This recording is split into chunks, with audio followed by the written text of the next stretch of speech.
Have you ever heard of the show Miss Mosaic from Nickelodeon in 2002?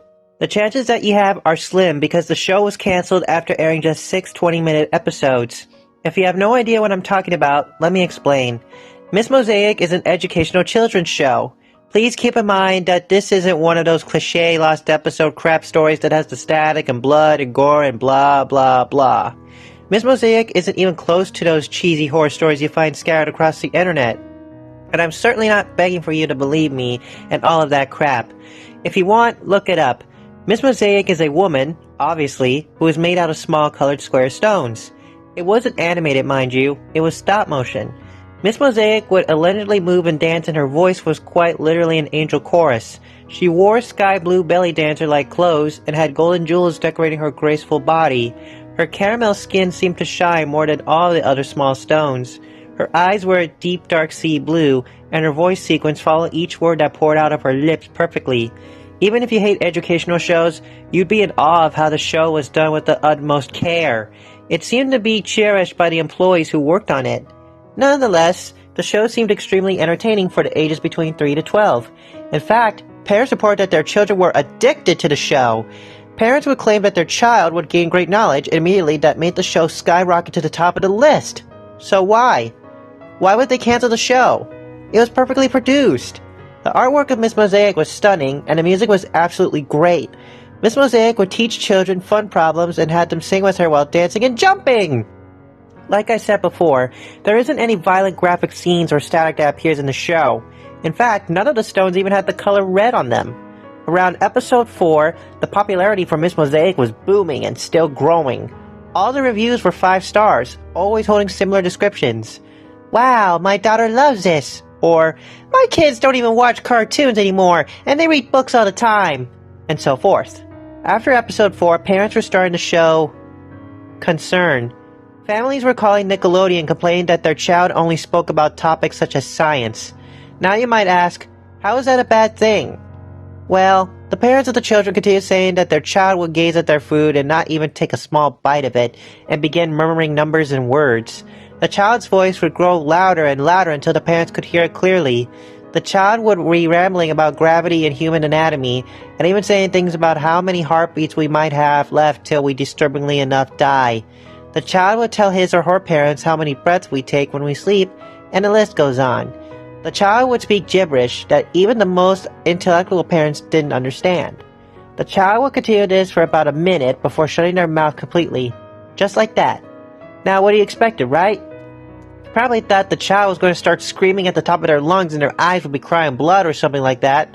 No, they just stopped and went back to normal.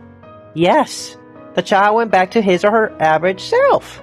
When their parents asked about what their outburst was, they would only reply with a soft smiled nod and would only say these few words. Miss Mosaic taught me. Whenever the parents would ask again, the child would ignore the topic entirely. A majority of Nickelodeon already thought about canceling the show, but of course, you have the assholes that work for Nickelodeon. Unfortunately, these good-for-nothing jerks will rant about and bash on the creator until they drive him or her to insanity. And it seemed that the other employees went along with it. I'll admit, Nickelodeon did pull a douchey move, and they also pulled another one. They complained on their website that the calls never occurred. Yes, they completely put the incidents in the back of their minds. There were only around 20 unusual calls about the children's outbursts, so of course, dull-minded fans believed Nickelodeon's lies. There weren't any calls like that ever again, and the show continued like nothing had ever happened. Even the employees seemed to believe that the incident never happened due to the lack of conversation about it. Miss Mosaic would be aired on national television every Wednesday and barely cost any money because Miss Mosaic's set was medium budget due to the fact that there was only one camera pointing towards Miss Mosaic and the Miss Mosaic sky behind her. And that was it. Of course, there would have to be hundreds and hundreds of frames to put together and such, but nonetheless, the animators enjoyed it. The voice actor for Miss Mosaic was happy with her job, and everything seemed to be perfect. Episode 5 was like any other episode, where Miss Mosaic taught the young viewers how to twirl and sing the ABCs. Mind you that, of course, adults could sit in the room and watch the show with their child. Adults claimed that Miss Mosaic said these words, "Let's play hide and seek," she would gleefully yell. The children would then hide somewhere in the room, usually in a nook or cranny. A big smile plastered on their faces as they peered out from their hiding spots to see Miss Mosaic looking around the screen, searching for the hider. She would be completely obvious to the adult or teenager present in the room. In fact, it seemed that she tried her very best not to even look at the people from ages 13 and above. Then, after a few minutes, she would open her mouth to say, "Gotcha!" She would say it in a victorious tone as she pointed towards the hiding spot of the child. The child would proceed to come out of their hiding spot, and the show would go on like normal. If you didn't analyze what I just said, let's overview it quickly. How did Miss Mosaic know where the child was hiding? Miss Mosaic began gathering horror gurus everywhere after that, and the rumors and stories were spreading like a plague. These occurrences in the show were just too strange and out of this world. Those are the only words that can describe the show. There were also countless stories about Miss Mosaic would come out of the TV and brutally murder the children. No one believed the hide-and-seek scene, except for the people who actually saw the episode, which was surprisingly very little. Miss Mosaic played very early, mind you, and the adults were probably getting ready for another day of work. I even noticed that Miss Mosaic played on days where children didn't have to go to school, or when families were busy working. Miss Mosaic was quickly becoming famous in the horror community. Again, everything went back to normal. The episodes only aired once, for some reason. I never knew why they only played one episode every Wednesday.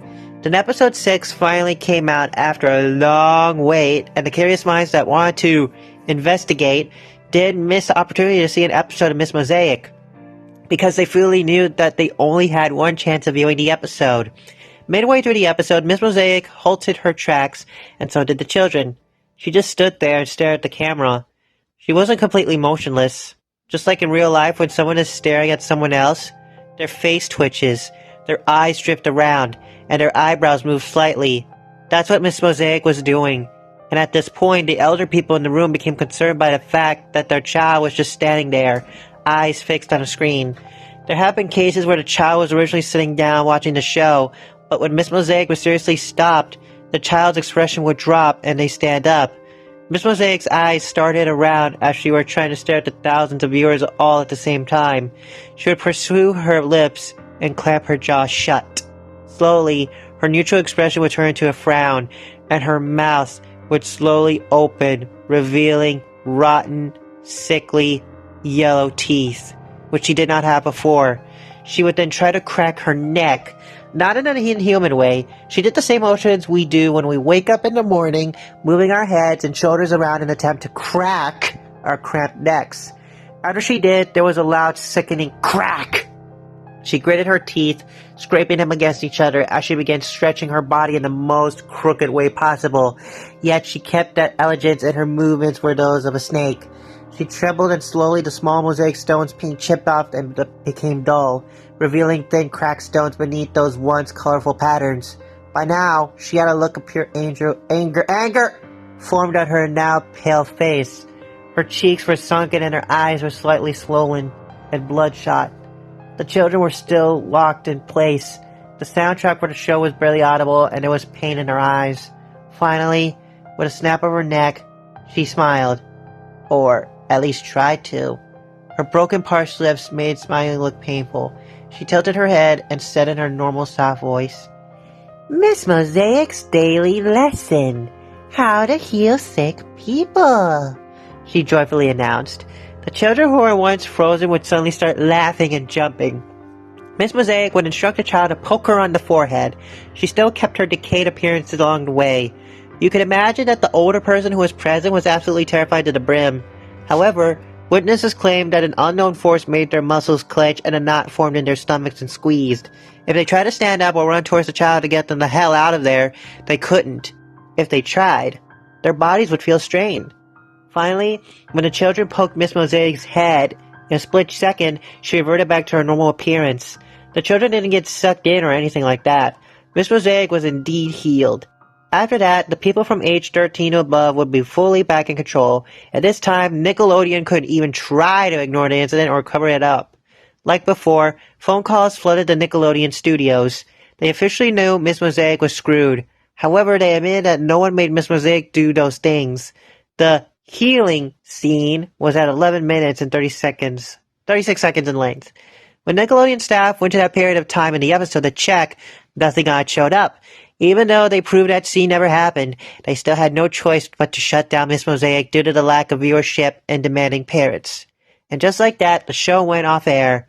Sure, people still talk about it, but it seemed that Miss Mosaic went in the back of our minds.